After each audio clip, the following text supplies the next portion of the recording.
wafdigani ballaaran ee soo gaaray xarunta dawladda deegaanka Soomaalida Itoobiya ee magaalada Jigjiga oo hogaaminayay madaxweynaha maamul goboleedka Koonfur Galbeed Soomaaliya Mudane Shariif Xasan Sheekh Aadan ayna ku weelinayeen wasiirka amniga maamul goboleedka Koonfur Galbeed Soomaaliya Mudane Cabdifataax Maxamed Geesay wasiirka jaaliyadaha iyo dibudajinta ee maamul goboleedka Koonfur Galbeed ee Soomaaliya Mudane Axmed Sheekh Maxamed Loxos wasiirka warfaafinta maamul goboleedka Koonfur Galbeed Soomaaliya Mudane Xasan Cabdi Maxamed iyo wasiirka dhaqan celinta maleeshiyaadka maamul goboleedka Koonfur Galbeed Soomaaliya Mudane Xasan Xuseen Cali waxa si weyn ugu soo dhaweeyay garoonka caalamiga ee Garaad Wiilwaal madaxweynaha dawladda deegaanka Soomaalida Mudane Cabdi Maxamuud Cumar afayeenka baarlamaanka dawladda deegaanka Soomaalida Mudane Maxamed Rashiid Isaaq madaxweyne ku-xigeenada dawladda deegaanka Soomaalida wasiirada deegaanka mas'uuliyiin ka tirsan xukuumadda deegaanka iyo kooxaha fanka dhaqanka iyo suugaanta ee dawladda deegaanka Soomaalida oo iyagu halkaas ku soo bandhigay ciyaar dhaqameed kala duwan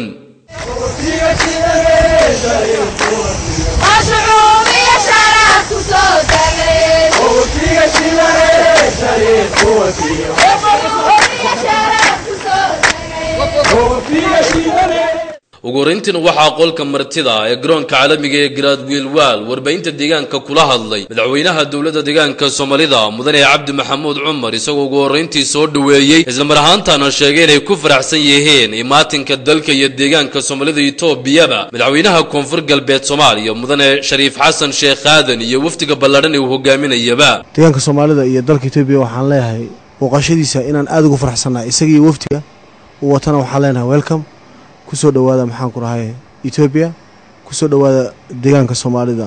gaar ahaan magaalada Jigjiga runtiina waxa weeyaan ilaa doorashadii xilligii la doortay ee sida sharciga loo doortay aad ayaan ugu faraxnay sababtoo ah waa nin aan aaminsanahay inuu isbedel waxa weeyaan ka keenayo darisnimada wadaaga waxa weeyaan dalka Itoobiya iyo Soomaaliya shalayna ka shaqeynayay haatanna waxa weeyaan ka shaqeynaya gaar ahaan waxa weeyaan la dagaalanka argagixisada geeska Afrika dhibaato ku ah marka waxaan leeyahay welcome soo dhawaadaan dankiisana madaxweynaha maamul goboleedka Koonfur Galbeed ee Soomaaliya Shariif Xasan Sheekh Aadan ayaa isaguna sheegay inay si weyn u farxad gelisay soo dhaweynta xukuumadda dawladda deegaanka Soomaalida u sameysay sheegayna in socdaalka wafdigan uu hogaaminayo ay tahay mid khibrad wadaaga xog isweydaarsi iskaashi dhanka nabadgelyada iyo waliba mid walaaltinimo soo dhaweynta waa ku mahadsantihiin sidaan noo soo dhaweey madaxweynaha aad baan u mahadcelinaynaa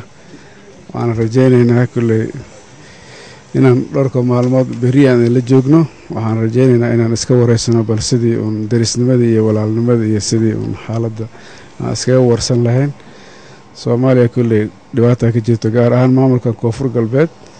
inuu maamulkan uu gacan siiyaan rabnaa hadii ilaahay idmo marka saasaan ku nimid waan soo booqnay waxa ugu horeeya nagala caawiyaan rabnaa horta dhinaca nabadgelyada in nagala caawiyaan rabnaa naga shabaab baa dhibaato badan nagu hayo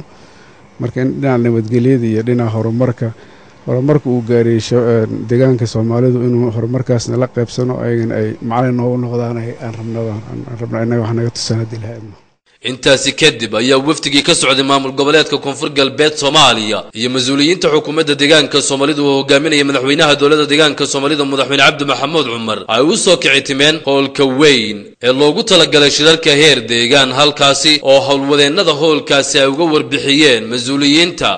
wafdigan ayaa intaasi kadib booqday kulliyadda maareynta iyo adeegga shacabka iyadoo halkaasina mas'uuliyiinta kulliyaddu ay uga warbixiyeen wafdigani qaabshaqeedka awoodeed ee kulliyadan oo ballaarin lagu sameeyay sanadii la soo dhaafay wafdigani ay horkacayeen madaxweynaha dawladda deegaanka Soomaalida Mudane Cabdi Maxamuud Cumar iyo madaxweynaha maamul goboleedka Koonfur Galbeed ee Soomaaliya Mudane Shariif Xasan Sheekh Aadan ayaa waxa sidoo kale ay booqdeen Malas Danawi Memorial Referral Hospital iyagoo soo indhayndeeyay Referral Hospital kani halkaasina ku dhageystay warbixino ku saabsan dhismaha qalabaynta iyo waliba qaabshaqeedka Referral Hospital kan wafdigan ayaa socdaalkooda ku tagay kulliyadda caafimaadka ee magaalada Jigjiga halkaasi oo mas'uuliyiinta kulliyaddu ay uga warbixiyeen waaxaha kala duwan iyo qaabshaqeedka kulliyadan iyagoo soo kormeeray waaxaha kulliyadan xilli ay ardaydu si habsami leh u qaadanaysay dunuusta kala duwan ee kulliyadaas ay bixiso kulliyadan oo soo saarta xirfadlayaasha caafimaadka ee ka howlgala guud ahaanba deegaanka Soomaalida wafdigani ka socday maamul goboleedka Koonfur Galbeed Soomaaliya oo hogaaminaya madaxweynaha maamul goboleedka Koonfur Galbeed Soomaaliya Mudane Shariif Xasan Sheekh Aadan ayna ku weelinayeen xubno ka tirsan golaha wasiiradiisa ayaa muddada ay khibrad wadaaga u joogaan deegaanka kulana la qaadan doona mas'uuliyiinta sare ee xukuumadda deegaanka Soomaalida Itoobiya